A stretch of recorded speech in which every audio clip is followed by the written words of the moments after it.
Muy bien. Hola, bienvenidos. Vamos a ver un tema, este sí es un tema un poquito pesado, complejo, pero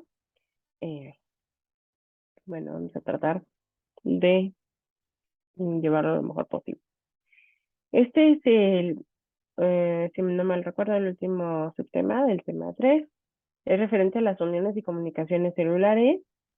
Esto lo vamos a ver en la parte que les comentaba de la membrana celular. Aquí es donde, bueno, pues estas interacciones en la bicapa, que es la membrana celular, si ustedes se fijan, o si ustedes recuerdan, teníamos diferentes tipos de proteínas, diferentes estructuras, y esto es debido a que dentro de estas comunicaciones celulares, nosotros en esa parte vamos a encontrar que existen uniones de adhesión, es decir, bueno, pues ¿cómo hago para que una célula se quede junto a otra en un momento dado, ¿no? No para que salgan así flotando por todos lados dentro de en el caso de las células animales, por ejemplo, que no se vayan fluyendo por la matriz extracelular, ¿no?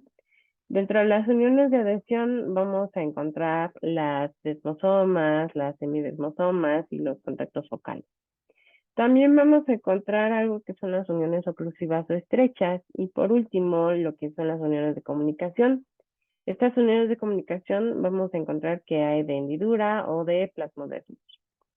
Entonces, bueno, empezando con esto, vamos a ver cuál es la definición de las uniones celulares. Las uniones celulares son los puentes de contacto que existen entre las membranas plasmáticas. Recuerden, puede llamarse membrana plasmática o celular. Estamos hablando de lo mismo. Entonces, son estos puentes de contacto entre membranas, van a estar adyacentes. Puede que esté célula con célula o bien que pueda ser célula con la matriz extracelular. Entonces, dependiendo de la unión, pues va a ser la función que se tenga. Y bueno, en cuanto a lo que son las comunicaciones celulares, por definición, vamos a entender que esta es la transferencia de información de una célula a otra. Y es necesario porque esta comunicación entre ellas me va a ayudar a saber, bueno, cuál es la condición de una célula. Y si en otro video se los llegué a comentar, bueno, a lo mejor el ciclo de una de las células ya llegó a su fin. Entonces entra en la fase de muerte celular y entonces le avisa a las demás para que se puedan alejar un poquito de dar espacio, ¿no? Entonces, las células se van a comunicar entre sí mediante señales directas y mediante la emisión de una sustancia que va a recibir la célula vecina. La clasificación de las uniones podemos encontrar que, bueno, van a ser simétricas o asimétricas. Dentro de las uniones simétricas podemos ver las uniones estrechas, las desmosomas en cinturón o las uniones de hendidura. Y dentro de las asimétricas, las hemidesmosomas. Ahora bien, ¿cuál es cuál o dónde están? De acuerdo a lo que estábamos platicando en nuestro título se veía como que muy compacto y mucho texto, ¿no? Aquí hay un poquito más de separación para que podamos verla. O sea, bueno, los tipos de uniones, están las uniones de anclaje o adherentes. Recordemos, aquí están las desmosomas, semidesmosomas y los contactos focales. Recordemos, bueno, tenemos los simétricos y esta es la única simétrica.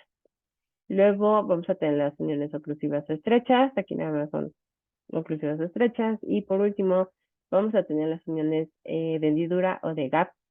Entonces, aquí vamos a tener de hendidura o los plasmodesmos. Más o menos por las imágenes, puede que ya sea una idea de a qué nos vamos a estar refiriendo. Oclusivas estrechas es, digamos, entre el lado y lado de la celulita. Las hendiduras o de gap, pues es como si pusiéramos una grapita ahí. Ahorita vamos a ver por qué. Y bueno, muy bien. Continuando entonces, vamos a entrar en tema. Entonces, las primeras que vamos a platicar son las uniones de anclaje o adherentes. Estas uniones adherentes, o también se les conocen en algunas imágenes que vamos a ver como son de la adherente, son complejos de uniones que van a formar células epiteliales y que se sitúan próximas y basales en las uniones estrechas. ¿Cuál es la misión o la función de esto? Bueno, pues unir células vecinas. Son los primeros complejos de unión que se van a formar durante el desarrollo de los epitelios. Estos van a aparecer antes de las uniones estrechas. Entonces, bueno, dentro de lo que son las uniones de anclaje o adherentes, En este tipo de uniones, las membranas celulares adyacentes van a estar unidas por medio de células y estas van a tener unas máculas adherentes. Se encuentran separadas por una cierta distancia celular, esta que vemos aquí, y esta es relativamente amplia si lo vemos con un microscopio y bueno, con respecto a lo que es el sistema, pues es una distancia relativamente amplia. Si la comparamos, por ejemplo, con el espacio mínimo que existen entre las uniones estrechas, ¿no? El espacio intercelular se encuentra ocupado por proteínas que pertenecen a la familia de las caderinas, desmogleínas y desmocolinas. Estas están unidas a placas citoplásmicas que presentan otras proteínas que se van a llamar desmoblaquinas, placoglobina y placofilina. Entonces, bueno, por ejemplo, aquí está célula 1, la célula 2, vamos a tener nuestros microfilamentos de actina. Recuerdan que, bueno, teníamos de 3 tipos. Aquí es donde lo vamos a ver. Pues dentro de la membrana, que es bicápica, si lo recordamos, dentro van a estar estos microfilamentos de actina. Al microfilamento de actina se le va a unir una proteína de unión intracelular, que son estas de color rojito. Y luego, el anclaje se va a hacer, la proteína de unión intracelular va unida al microfilamento de actina.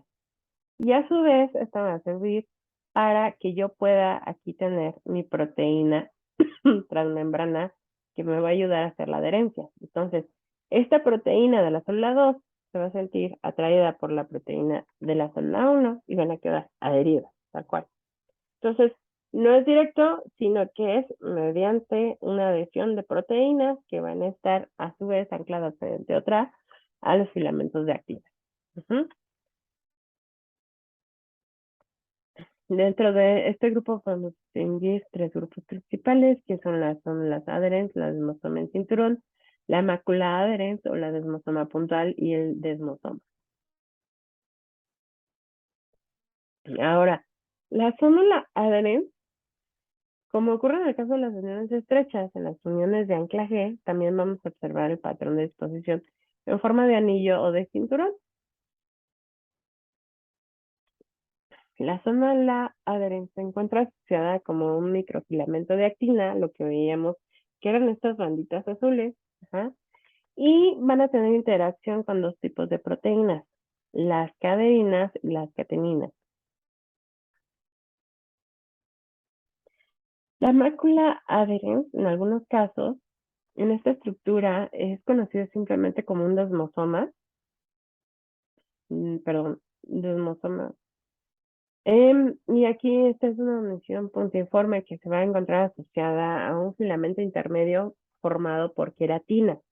En este contexto, dichas estructuras de queratina se denominan tonofilamentos. Los filamentos se extienden de un punto a otro en las células epiteliales.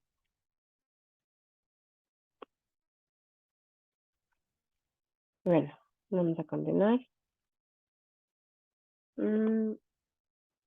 Perdón. Listo. Los desmosomas puntuales.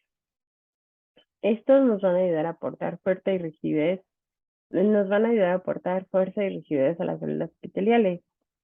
Así se cree que su función principal entonces está relacionada con el fortalecimiento y la estabilización de las células adyacentes. Los desmosomas pueden compararse con una especie de remaches o soldaduras, ya que se asemejan a puntos diminutos separados y no a bandas continuas. Entonces, dentro de la membrana pues, nos van a ayudar, ¿no? Nada más son puntuales, nos vamos a ver como puntitos, como si fueran pequeñas costuritas.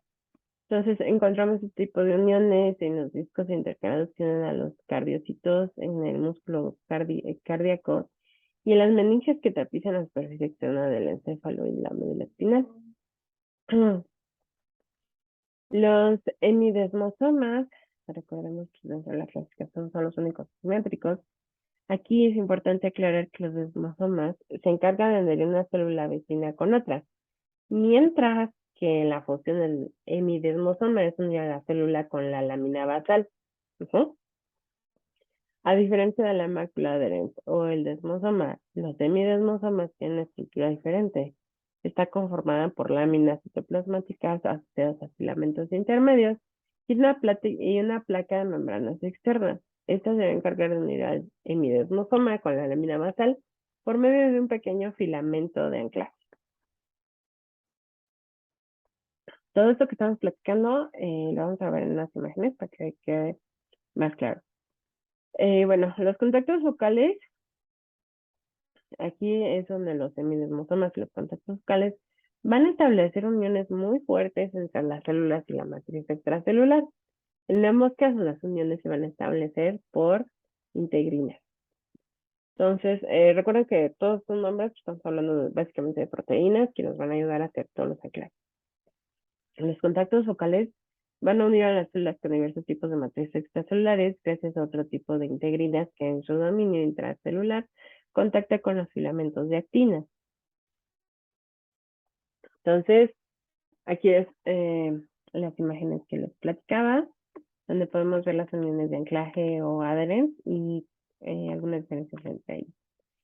Entonces, vamos a ver que, bueno, si nosotros vemos una célula, hay una parte que va a tener contacto con la, el citoplasma y otra con la parte de la matriz extracelular. Entonces, los semidesmosomas y la célula adherens, aquí es donde también nosotros podemos ver la polaridad de la unión, porque una va a entrar en contacto con lo que es la parte del citoplasma y otra con la matriz. Entonces, aquí donde va a haber este transporte,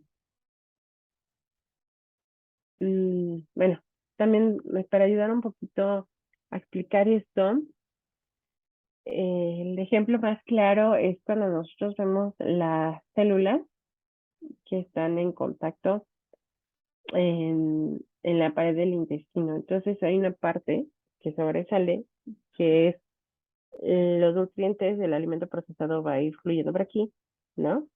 Y entonces va a haber unas microvillosidades, ¿no? Estas van a tener contacto con la matriz extracelular. A través de estas voy a estar los microvillis eh, tomando los nutrientes. Luego vamos a tener la zona de occludens y la zona de adherens, que esta es la que me va a ayudar a tener contacto con estos vellosidades y van a decir, oye, ya sentí aquí algún nutriente, entonces necesito que hagas un movimiento para que lo dejes ahí entrar. Lo que vamos a ver entonces es que, bueno, tengo esta zona adherente para que pueda haber movimiento. Vamos a ver los desmosomas. Estos desmosomas están en esta parte. Están más bien como que aledañas a la otra. Luego vamos a tener aquí el gap.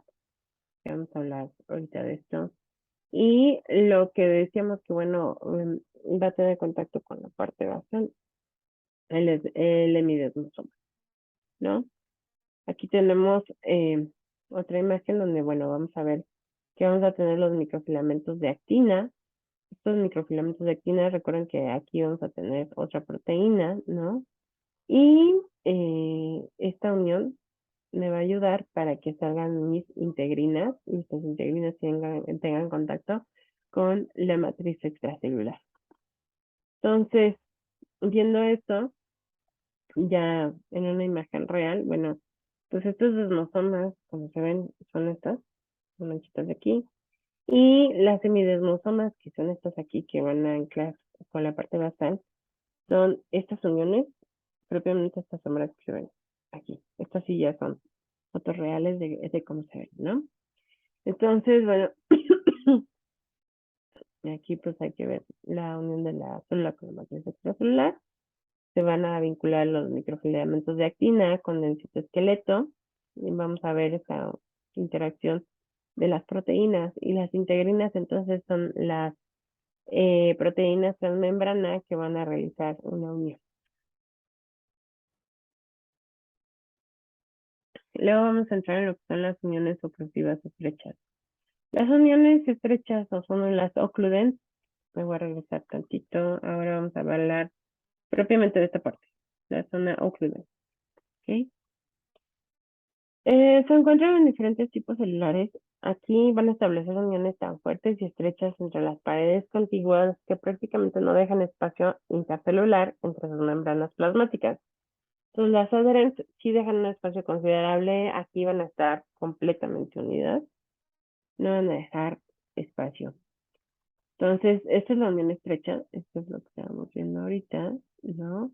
Van a hacer toda una serie de secuencias de proteínas que me van a ayudar a que no se separen, ¿no? Ok. Entonces aquí son sectores en las membranas celulares de las células vecinas que se van a encontrar unidas íntimamente con el nombre de unión estrecha. Entonces, ¿sí? Una unión estrecha típica se ubica entre las paredes laterales de la célula vecina a una distancia mínima de las superficies apicales. Entonces, lo intensificamos de nuevo, es una distancia demasiado corta, no va a dejar un espacio entre ellas. Las uniones estrechas están formadas por más de 40 proteínas diferentes. Las principales proteínas que podemos ver involucradas dentro de las oclusiones o uniones estrechas es la ocludina, la claudina, las lectinas, la cingulina, las Junction Elevation Molecules, abreviado JAM, y las OS. Dentro de las OS está la OS 1, 2, 3 y la afadina. Entonces, ¿cómo es que se ve eso? Bueno, pues aprovechando, nosotros vamos a tener las células epiteliales, ¿no? Aquí son los desmosomas. Aquí en la parte de abajo estarían las semidesmosomas. Ajá. Y bueno, entonces aquí es la zona de adherens y nosotros vamos a ver en esta parte la unión estrecha. Entonces, estas alineaciones que vamos a ver aquí, lo podemos ver mejor en esta manera. De nuevo vamos a tener nuestros filamentos de actina. Ajá. Pero aquí ya vamos a ver involucradas las proteínas. Entonces, estos filamentos de actina, vamos a ver que tienen como base primero la OS 1, 2 y 3, que son estas de color verde. Luego se van a unir con la OS 1, 2, ajá. Luego vamos a ver que, bueno, la claudina de la célula 1 se va a unir a la claudina de la célula 2 y la ocludina de la célula 1 se va a unir a la ocludina de la célula 2. Entonces, así es como funcionan. Esta unión es cada uno de estos puntos que vemos aquí. Muy bien. Las uniones oclusivas estrechas, continuamos, van a desempeñar dos tipos de funciones principalmente. Van a determinar la polaridad de la célula en el epitelio. Entonces yo voy a poder ver aquí, por ejemplo, el dominio apical del vaso lateral y así voy a evitar que tenga lugar una difusión indebida de lípidos, proteínas y otras biomoléculas. Entonces, es decir, lo que yo quiero evitar es que haya toda una combinación en que los nutrientes entren por donde no tengan que entrar y ya no lleguen al resto de los tejidos. En segundo lugar, las uniones estrechas van a impedir el paso libre de sustancias, es decir, que no se vayan por en medio de las células hacia otro tipo de tejido. Por lo que la capa de las células epiteliales lo que se traduce es en una barrera para la vía paracelular.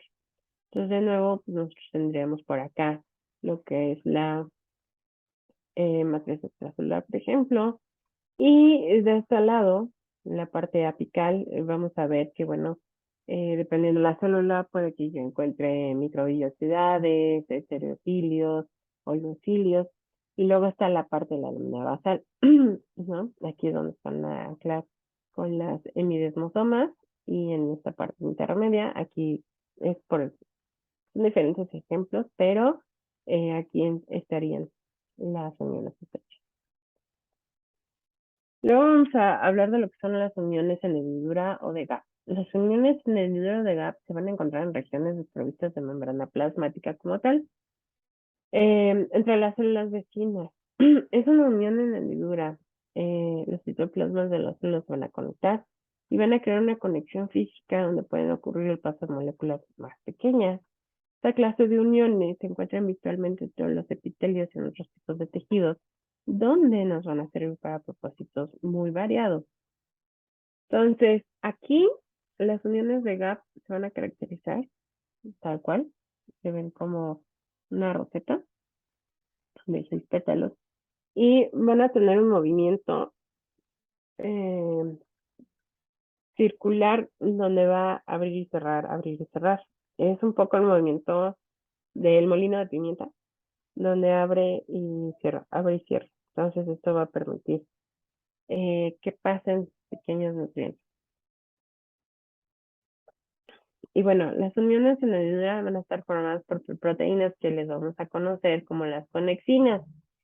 Entonces, un conexón se obtiene cuando yo uno 6 conexinas, es decir, cada uno de estos petalitos, por así decirlo, son conexinas. Cuando yo las combino, tengo un conexón. Esta estructura es un cilindro hueco y se encuentra atravesando la membrana citoplasmática. Entonces, de nuevo, tengo la matriz extracelular, tengo célula A y el citoplasma. Esta es la membrana celular. Luego, de este lado es el citoplasma de la célula B, membrana. Entonces, este gap va a unir la conexión de la célula A con la conexión de la célula B y va a haber un movimiento que permita el paso de moléculas de A a B sin que tenga contacto en ningún momento con la matriz extracelular. Los conexones se disponen de manera que se va a crear este conducto que vemos aquí. ¿Ah? Y bueno, este conducto pues es lo que les mencionaba, que va a permitir el paso de eh, sustancias o de moléculas que queremos llevar de célula A a célula B. Bueno, entonces, continuando con las uniones de hendidura, nosotros vamos a tener que van a participar de manera activa en el proceso de acoplamiento eléctrico y químico entre células. Específicamente son los iones inorgánicos y las moléculas solubles en agua que pueden trasladar de un citoplasma a otro citoplasma, lo que mencionábamos, ¿no? Este es cuando está abierto y este es cuando se ve cerrado. Lo vamos a ver de esta manera. Las concentraciones de calcio van a jugar un papel crucial en dicho canal. Cuando la concentración de calcio incrementa, los conductos axiales van a cerrarse. Y cuando disminuye es cuando se pueden abrir. Entonces, el calcio es el elemento que nos va a ayudar a que haya esta comunicación. De esta forma, las uniones en hendidura van a participar de manera activa en el proceso de acoplamiento eléctrico y químico entre células, como ocurre, por ejemplo, en las células musculares del corazón, que se van a encargar de transmitir pues, los impulsos eléctricos. Por eso es que deshidratarnos y quedarnos sin ciertos minerales, pues está dañino. Y por último, vamos a ver en lo que es el reino vegetal, están también las uniones que son los plasmodesmos. En el reino vegetal, pues va a carecer de la mayoría de las uniones celulares que hemos platicado, pero sí tienen algo que tiene la función de las uniones de hendidura, que es el plasmodesmo, aunque pues difieren en cuanto a estructura y la función. En las plantas, los citoplasmas de los células adyacentes están conectados por vías o canales, que estos los vamos a llamar plasmodermos, son estos de aquí. En este caso, en esta imagen real, serían estas de color más oscuro, aquí están los plasmodermos. La función de estos canales es, bueno, primero, pues no es pasivo, de nuevo es un sistema dinámico. Van a actuar como compuertas que van a facilitar y regular la comunicación y el transporte de sustancias como es agua, nutrientes, metabolismo, entre las macromoléculas que se encuentran en las células vegetales. Y bueno, con esto terminamos el sistema 3.5. Muchísimas gracias por su atención. Nos vemos.